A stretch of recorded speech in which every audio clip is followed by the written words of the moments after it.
መምህር ተስፋዬ ማን ነው? መምህር ከሆነስ ከማን ተማረ? የትስ ተማረ? ስለ መናፍስት ነው የሚሰብክ ወይስ ስለ ክርስቶስ? አባ ገብረ ኪዳን፣ አቡነ ኤርሚያስ፣ ሌሎችም አባቶች ስለሱ ምን አሉ? በሱ ትምህርት የተቀየረ ሰው አለ? የትምህርቱስ ዋና ዓላማ ምንድን ነው? እንግዲህ ወደ መጀመሪያው ሐሳብ ስንመጣ መምህር ተስፋዬ ማን ነው የሚል ሲሆን እንግዲህ መምህር ተስፋዬ በቤተ ክርስቲያን ያደገ በየካ ቅዱስ ሚካኤል አካባቢ ያደገ በሰንበት ትምህርት ቤትና በልዩ ልዩ የቤተ ክርስቲያን አገልግሎቶች ላይ ቤተ ክርስቲያንን በተቻለው አቅሙ ሲያገለግል የነበረ እንዲሁም ደግሞ በመምህርነት በሰባኪ ወንጌልነት የሚያገለግል መምህር እንደሆነ ከራሱ አንደበት እንስማ።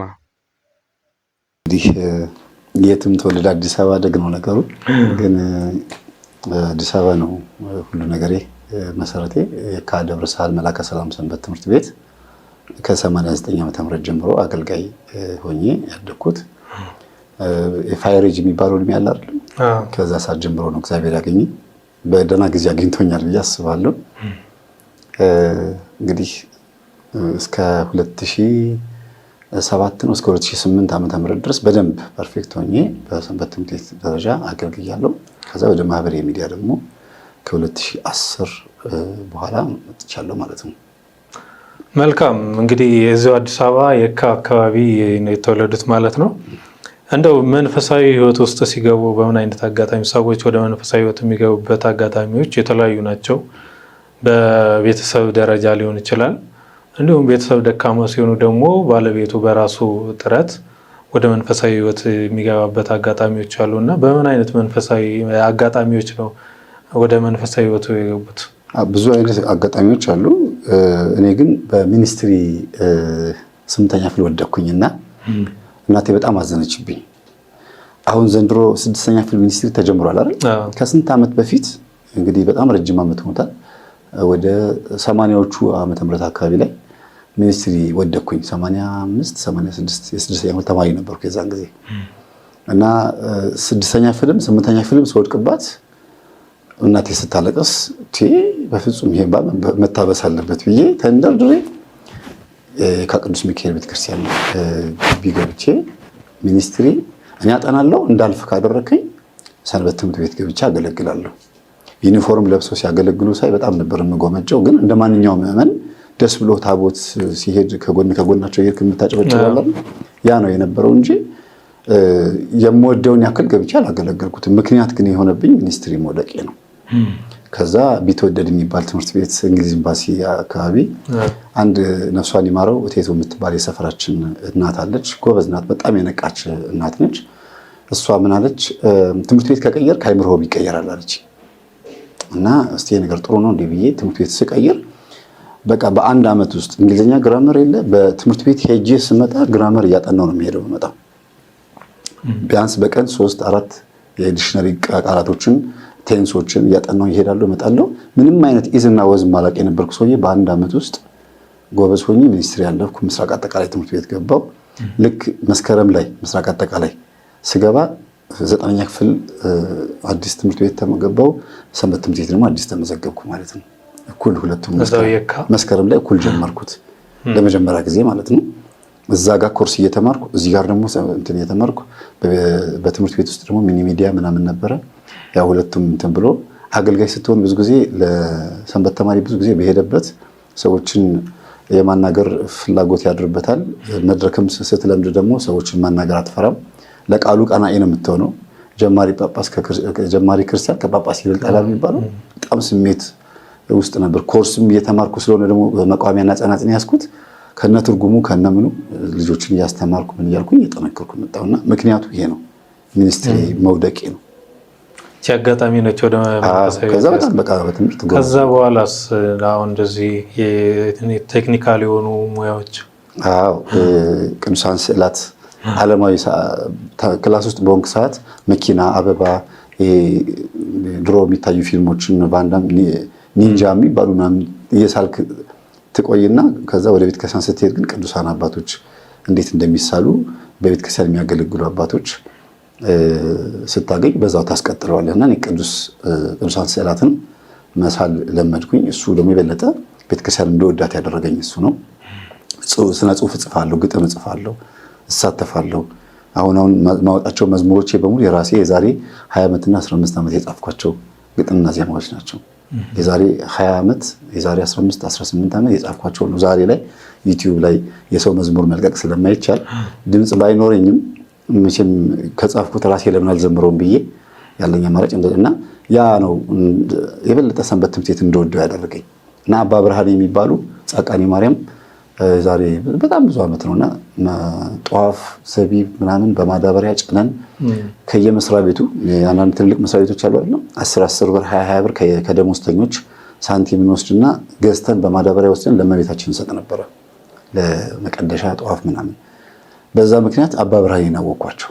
እዛው 8 ወር ተቀመጥኩ ከእሳቸው ጋር እየተመላለስኩኝ ማለት ነው። ከዛ እያለቀሱ ነው ስዕል የሚስሉት፣ በባዶ እግራቸው ቆመው ነው፣ ቆርበው ነው የሚስሉት። እኔ ደረታቸውን እየደቆነ ያንተን መልክ መሳል አይገባኝም እያሉ ከዛ የእሳቸው ነገር ሳበኝና እንዲያውም ሰው አያስገቡም አሉ የሚስሉበት ቦታ። አንተን እንዴት ፈቀዱልህ አሉኝና ፈቅዶልኝ የነበረው እሳቸው ሳይሆን እግዚአብሔር ነበርና እሳቸው በድንግልና ነው ያለፉት። ዘር ፍሬያቸው ይሄ የወንድነት ዘር አለ አይደል ሴት ጋር ተገናኝተው አያውቁም። እሱ ነው እንዲያውም እንደ ምክንያት ሆኖ የወሰዳቸው እንደ ሰማዕት ሆኖ ያ እንዳረፉ ነው የሚቆጥረውና በዚህ ምክንያት ስዕል መሳል ጀመርኩኝ። አለፈ በቃ ይሄ ለኔ ትልቅ መሰረት የጣለልኝ ደግሞ ሁለተኛው ትልቁ ድልድይ ደግሞ መንፈሳዊ ሕይወቴ እንዳሳድግ ያደረገኝ አርት የሚባለው ነው። እዛ ውስጥ ሆኜ ማስተር ፊልም ፕሮዳክሽን ምናምን እንደዚህ እሱን የተማርኩኝ ያው ስለ ካሜራ ደግሞ የበለጠ አወቅኩ። ጎን ለጎን ቴዎሎጂ ደግሞ በሰዋስወ ብርሃን ተምሬ ጨረስኩኝ። ያው እያስተማርኩኝ እየተማርኩም ጭምር ማለት ነው። ዛሬ እንግዲህ ያው ካንተ ጋር ነው ያለሁት። መልካም። በቀጣይ ደረጃ ለጠይቅ የነበረው ጥያቄ በመንፈሳዊ ትምህርት ዝግጅት ምን ያህል ርቀት እንደሄዱ ለመጠየቅ ነበረ። እንግዲህ ሰዋስወ ቅዱስ ጳውሎስ መንፈሳዊ ኮሌጅ ተምረዋል። መቼ እና በምን ዓመት? ከ2007 እስከ 2010 ድረስ። ከዛ እንደወጡ ቀጥታ እዛው የካ ነው በሰባኪነት ወይም በመምህርነት እያገለገልኩ። ድሮንም መምህር ነኝ፣ እዛው አገለግላለሁ።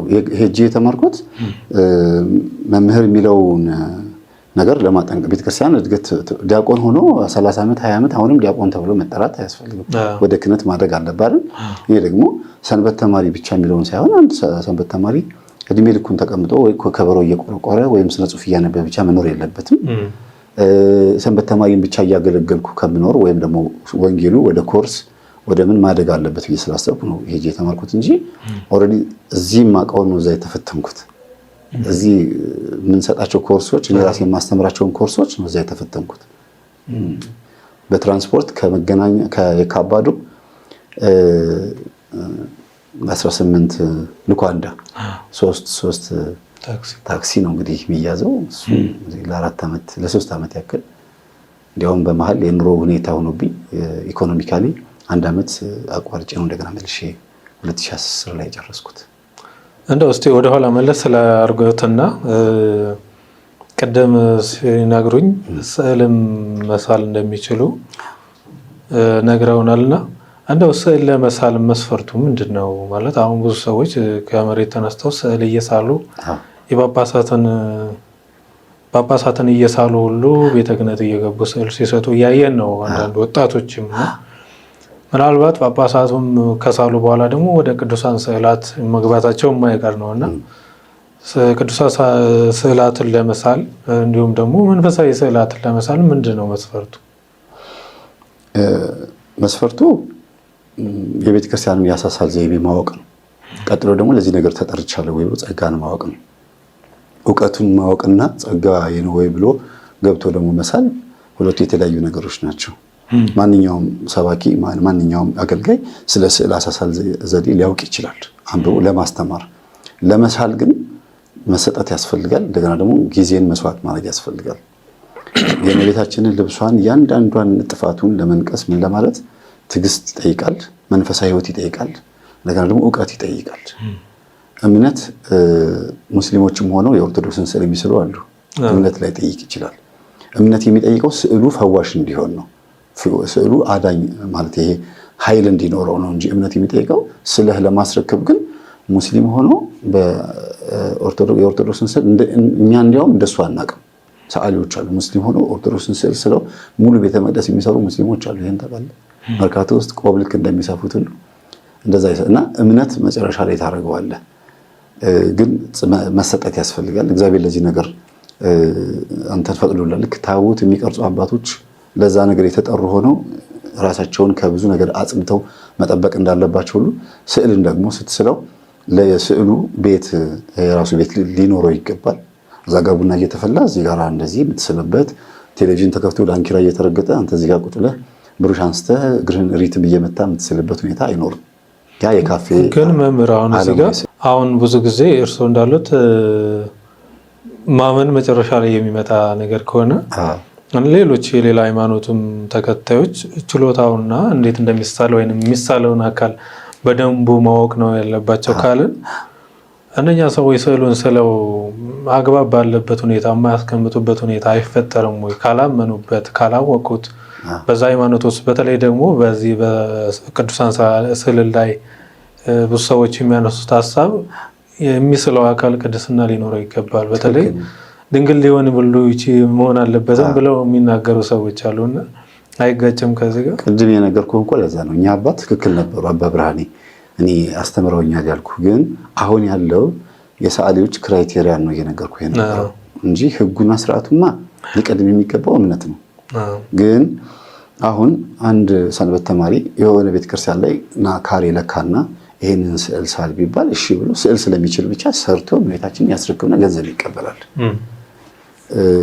ግን አንድ ስዕል ለመሳል መጀመሪያ አቡጀዲ ጨርቁን ተወጥርና ባዶ ጨርቅ ላይ አቤቱ ጌታ ሆይ ይሄንን ስዕል ምስለው አንተ ስዕሉን ትመስላለህ ብዬ አይደለም፣ አንተ መልክህን ከምስለው በላይ አይደለም፣ ከፈጠርከው ስነ ፍጥረት በላይ እጅግ ውብ ነህ አይደለም፣ አንተ የፈጠርከው ፍጥረት ራሱ እኔ ልስለው አልችልም፣ ግን እንድንማርበት ለአንክሮ ለተዘክሮ ወይም ደግሞ እንድንገሰጽበት ኃይል እንድናገኝበት አይናችን ትርኪ ምርኪ ከሚያይ መሰብሰቢያ የኮንሰንትሬሽን ኦፍ ማይንድ የሚባል አይደለ ወደ አንድ ነገር መሰብሰቢያ ስለሆነ ለዚህ ነው ምን ስለውና እባክህን ጥበብህን ግለጥልኝ፣ በስዕሉ ላይ ደግሞ ኃይልህን አሳርፍ፣ ሐሳቤን ሰብስብልኝ ብለህ ትንበረከክና ትጸልያለህ ባዶ ጨርቅ ላይ። ያን የምታደርገው ከቻልክ ቅዱስ ቁርባን ወስደህ ነው፣ ካልቻልክ ንስሐ ገብተህ ነው፣ ካልቻልክ ደግሞ ገላህን ታጥበህ ነው። ባዶ እግርህን ቆመህ ነጠላ ትለብሳለህ። ቀለም ውስጥ ደግሞ ጸበል ታረጋለህ፣ እምነት ትንሽ ታረግበታለህ። ይሄ ሁሉ እምነት ነው አይደለም? አጠቃላይ ምን ቅዱስ እንድትሆን አንተ ተቀድሰህ ነው ዕቃውን የምትቀድሰው። የቅዱስ ጳውሎስም ሆነ የቅዱስ ጴጥሮስ ጨርቃቸው ጥላቸው ከነሱ አልፎ እነሱ ላይ ሲያርፍ ነው እየቆረጡ እየወሰዱ በሽተኛ ላይ ሲወረውሩበት የሚድን የነበረው ህዝቡ። ግን ናና ልብሴን ቆረጥና በሽተኛ ላይ ወርውር ብሎ አላዘዘውም። ስለዚህ ህዝቡ በእምነቱ እንዳደረገ ሁሉ ሰዓሊውም ደግሞ በእምነቱ ያንን ስዕል መቀደስ ይችላል። እና ለቢዝነስ ሲጋራ እያጨሱ ጸጉራቸውን አንጨብረው ምን እያሉ የሚስሉም አሉ። ጉዳዩ ቢዝነስ ጉዳይ ነው። ስዕል ሲቃጠል አይተህ ከሆነ የተለያየ ቤተክርስቲያን ሲቃጠል ሊሆን ይችላል። አንዳንድ ቦታ ላይ ጸሎት ክፍልም የሆነ ቦታ ሲቃጠል አይተህ ከሆነ የተጸለየባቸውና በእንባ የሚጸልዩ እናቶች ቤት ውስጥ ያሉ ስዕሎች አይቃጠሉም። ጸሎት መጽሐፉም ስዕሉም ብዙ ጊዜ የመቃጠል እድል አይኖረውም፣ ይድናል። ለምን? የስዕሉ ፊት ሲጸልዩ የነበሩ ሰዎች እምነት ስዕሉ ላይ ያርፋል። ስለዚህ እንደ መንፈሳዊ ህግ ስትመጣ መጀመሪያ የሚቀድመው እምነት ነው። እንደ ኖርማል እንደ ስራ ስታየው ግን እንደ ሙያና እንደ ስራ ስታየው ግን ችሎታ፣ ከዛ ደግሞ እውቀትህ። ችሎታ ማለት ጸጋ የሚለውን ትንሽ ይጋራል። ከዛ ደግሞ እውቀትህ። ቅዱሳን ስዕላት አይናቸው ጎላ ጎላ ማለት አለበት። እመቤታችን እንዴት ብላ መልበስ አለባት። ከዛ ደግሞ ኃጢአተኛ ሰው እንዴት የሚሳለው፣ ይሄ ቀለም ለምን ይጠቅማል፣ ኦርቶዶክስ የማትጠቀመው ቀለም የትኛው ነው ብለህ ካለየኸው ዝም ብለህ የነጮችን የሆነ አክተር ሰርተህ ነው የምታመጣው ማለት ነው። ፊዚካሊ ፊታቸውን ተለቅ የምታደርገው ቁመታቸውን አጭር የምታደርገው ትርጉሙ መጽሐፍ ቅዱሳዊና ኢትዮጵያዊ ይዘት ያለው ሀገር በቀል የሆነ ምንድነው አሳሳል ዘይቤ ነው ማለት ነው። ያንን ተከትሎ ሲመጣ ተቀባይነት ያገኛል፣ ገንዘቡንም ይቀበላል። ስዕሉ ፊት ሰግዷል። እመቤቴ ሆይ ስለሳልኩሽ ደስ ብሎኛልና ጸጋዬን አብዥልኝ፣ ባርኪ፣ ገንዘቤንም ባርኪልኝ፣ አስራት አወጣለሁ ምናምን ማለቱ ደግሞ የግል ህይወቱ ነው። የሰዓሊው የግል ማንነቱን የሚወስነው። እንደ ሙያ ግን ቤተክርስቲያን የምትለው መስማት አለበት ማለት ነው። መልካም። በዚሁ ተያይዞ ግን የስዕል ጥቅሙ ምንድን ነው? ቅዱሳን ስዕላት የቅዱሳን ስዕላት ሁለት ነው። ትልቅ ዋና ጉዳይ ብዙ መዘርዘር ይቻላል። ሁለት ነው። አንደኛ ለትምህርት ነው፣ ሁለተኛ ለጸሎት ነው። ለትምህርት የሚባለው በየዋሻና በየፍርክታው የተለያዩ ቦታዎች ላይ አባቶች ኢየሱስ እንዴት ተሰቅሎ እንደነበረ ከቅዱስ ዮሐንስና ከቅዱስ ሉቃስ የተማሩትን ወይም ከኦሪት ከሰለሞን ቤተ መቅደስ እንዴት ተቀርጾ ይሰራ እንደነበር የተማሩትን ለሰዎች ማስተማሪያ። ለምሳሌ መስማት የማይችሉ ማየት የማይችሉ ኦልሬዲ ቃሉን ይሰማሉ። መስማት የማይችሉ ሰዎች ግን ስዕሉን አይተው ጌታ ተሰቅሎ ሲያዩ ልባቸው ይነካል። ጦሩ ተወግቶ ሲያዩ፣ እመቤታችን በአህያ ላይ ተሰዳ ሲያዩ የሆነ የሚገባቸው ነገር አለ። ያንን ለማስረዳት ነው ለትምህርት። ቀጥሎ ደግሞ የጌታን ሙሉ ሕይወት ታሪክ ከተወለደበት ከትንቢቱ ከመጀመሪያ ጀምሮ እስከተወለደበት እስካረገበት ጊዜ ያለውን ለሰዎች ታሪኩን ለመተረክና ለማስረዳት አንድ ሙሉ መጽሐፍ ቅዱስን በአንድ ግድግዳ ላይ ብቻ መጥቀስ ትችላለህ። እና ምንድነው የሚባለው? አባቶቻችን መጽሐፍ ቅዱስ ጥሬ ቃል ነው።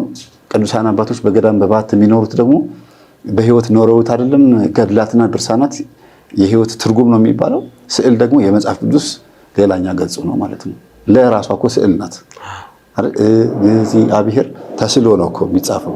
ለን ለመጻፍ ዝም ብለህ እንዲህ ስለምትለው ነው እንጂ ስዕል ነው። በስትል ስዕል እየሳልክ ነው ያለውና የመጀመሪያዎቹ ስዕሎች ፊደላት ናቸው። ቅዱስ ሄኖክ ነብዩ ሄኖክ የመጀመሪያው ከፍጥረታት የመጀመሪያው ሰዓሊ እንደሆነ ይነገራል። ግን ከሁሉ ነገር የመጀመሪያው ሰዓሊ እግዚአብሔር ነው። ፍጥረታትን በሙሉ ቁጭ አደረገ። ስዕልን ሰርቶ አዘጋጅቶ ነው አዳምና ውረስ ያለው። ስለዚህ የመጀመሪያዎቹ ስዕሎች የሚባሉት የዓለም የምታየው ከአንተ ውጪ የምታየው በሙሉ ነው። የመጀመሪያው ፍጥረት ሰዓሊ ደግሞ ሄኖክ ነው። ፊደላትን ቀርጾ ያስቀምጣልን። ይሄ ነው እንግዲህ እንደው ሀሳቡ ስለማረከኝ ነውና ቅዱሳን ስዕላት በምን አይነት ሁኔታ መቀመጥ አለባቸው? በምን አይነት ሁኔታ ሲቀመጡስ ነው ትክክለኛ አገልግሎታቸውን እየሰጡ ነው ማለት የምንችለው? ክብር ለሚገባው ክብርን ስጡ ይላል መጽሐፍ ቅዱስ። አንዱ ክብር የሚገባው ቅዱሳን ስዕላት ናቸው።